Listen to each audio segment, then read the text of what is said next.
You've probably seen plants that are supposed to clean the air. But how much do they actually help? And which ones are worth having at home? Plants can do a lot for a space. They make a room feel calmer, more alive, and more comfortable to be in. And in controlled environments, some plants have been linked to reducing certain indoor pollutants. But in a typical home, their effect on air quality is usually small. So it's better to think of plants as a small boost, not a complete solution. First is the snake plant. This is one of the easiest plants to take care of. It handles low light well and doesn't need frequent watering. In studies, it's been linked to reducing certain indoor pollutants like formaldehyde. Next is the peace lily. It's known for its white blooms and is often included in air quality studies. It's also been linked to reducing multiple indoor pollutants, while adding a bit of humidity. Spider plants are another beginner-friendly option. They grow quickly and are very easy to propagate, which means you can grow more from a single plant.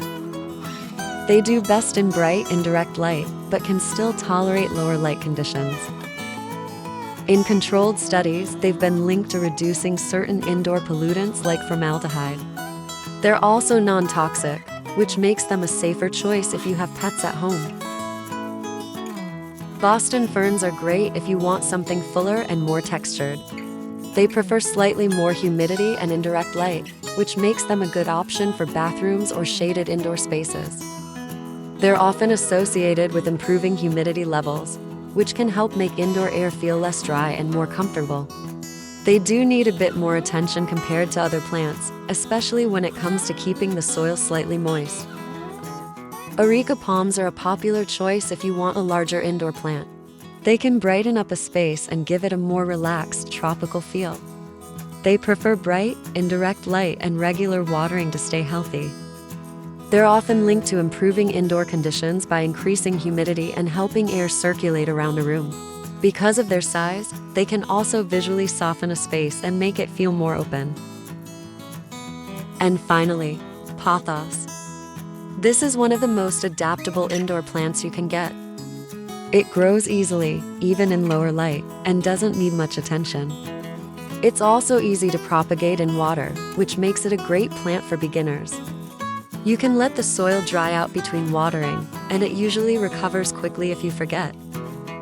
In studies, it's been linked to reducing certain indoor pollutants, which adds to its appeal as a low-maintenance choice.